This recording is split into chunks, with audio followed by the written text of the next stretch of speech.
pessoal, muito bom dia. Aqui quem fala é Nicolas Farto, da mesa de renda variável da Vertic Invest, falando para o nosso Morning Call de hoje, quinta-feira, dia 1º de fevereiro de 2024. E o mercado hoje opera sem direção única nessa quinta-feira, depois da decisão de juros lá nos Estados Unidos, e agora de olho nos dados de inflação na zona do euro e também com a decisão de juros do Banco da Inglaterra no radar para hoje.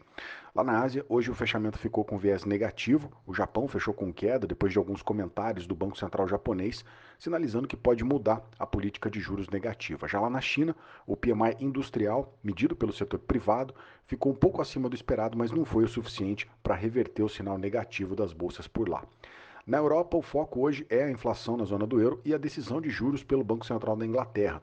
Fora isso, o mercado lá também está repercutindo os dados corporativos, com destaque para a queda de mais de 8% para as ações do banco francês, o BNP, que reportou um resultado abaixo do esperado. Lá nos Estados Unidos, ontem a sessão fechou negativa depois da decisão de juros do Banco Central. Lá em Nova York, ontem o Dow Jones caiu 0,82, S&P caiu 1,61 e o Nasdaq fechou com uma queda de 2,23%. O destaque do dia foi mesmo a decisão de juros, que veio em linha com o esperado e ficou mantida no patamar entre 5,25% e 5,5% ao ano. Porém, na entrevista coletiva depois da publicação, o presidente do Fed disse que acha pouco provável que o comitê reduza as taxas de juros já na reunião de março. Na visão dele, é necessário que tenha mais indícios de que a inflação está caindo para a meta de 2% ao ano antes de um movimento de cortes. Bom, antes da decisão de juros ontem também saiu o relatório de emprego ADP, que veio com o número de vagas abaixo do esperado, o que acabou dando um certo ânimo para o mercado no período da manhã, mas depois das falas do presidente do Fed, o mercado perdeu o ritmo. Bom, agora o mercado deve mesmo ficar de olho no relatório de emprego, o payroll, que sai na sexta-feira, e que deve ajudar a ir calibrando as expectativas sobre os próximos movimentos de juros lá nos Estados Unidos. Nas ações, o destaque ficou para a queda de mais de 7% para a Google, que publicou um balanço com queda na receita com publicidades. Hoje, na agenda americana, vai sair PMI industrial, além também dos pedidos de seguro-desemprego semanal. Fora isso, depois do fechamento, hoje saem os balanços da Apple, Amazon e Meta, que é a dona do Facebook. Atualizando aqui as bolsas, S&P Futuro sobe 0,34, Eurostock 600 cai 0,16, FTSE de Londres caindo 0,06%. No Japão, o Nikkei caiu 0,90% e na China, o Xangai Composite caiu 0,64% nessa madrugada.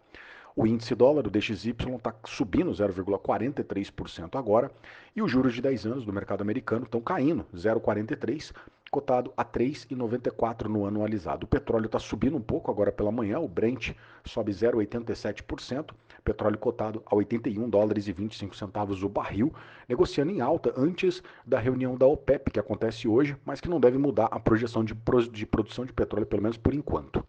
O minério de ferro caiu de novo nessa madrugada lá na China. Hoje lá em Dalian o minério caiu 0,36 e fechou aos 136 dólares e 27 centavos a tonelada.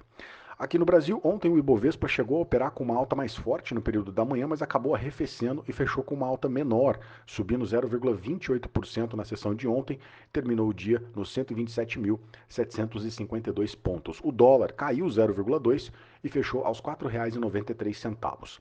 A nossa curva de juros local caiu em quase toda a extensão, mas no acumulado do mês de janeiro, os juros futuros aqui no Brasil fechou com alta, refletindo as notícias que podem impactar as contas públicas, como o déficit fiscal e também o aumento do nível da dívida. O Ibovespa subiu acima dos 129 mil pontos no período da manhã, mas à tarde, depois da decisão de juros lá nos Estados Unidos, ele perdeu o ânimo por aqui também e reduziu a alta do nosso índice. Já depois do fechamento por aqui, também tivemos decisão de juros, que foi em linha com o consenso. O Copom cortou 0,5% da nossa taxa Selic, que agora está em 11,25% ao ano. No comunicado, o Copom sinalizou mais quedas na mesma proporção nas próximas reuniões, pelo menos até maio, e na visão aqui do time de macro da XP, a Selic deve terminar esse ano de 2024 aos 9% ao ano. Nas ações, o destaque ficou para a alta do Grupo Soma e da Arezo, que informaram que estão em tratativas para a fusão das duas empresas, e com isso a Soma subiu ontem mais de 16%, enquanto a Arezo teve uma alta de mais de 12%. A Petrobras também fechou com alta de 0,32%, apesar da queda do preço do petróleo ontem, enquanto a Vale caiu 1,5%. ainda bastante sensível ao nível de preços do minério de ferro lá na China. Na queda, quem acabou caindo mais mesmo foi a Raia Drogasil, que ontem fechou caindo 3,6%, refletindo o relatório do Citibank, que cortou a recomendação das ações para venda e reduziu o preço-alvo de R$ 27 para R$ 24.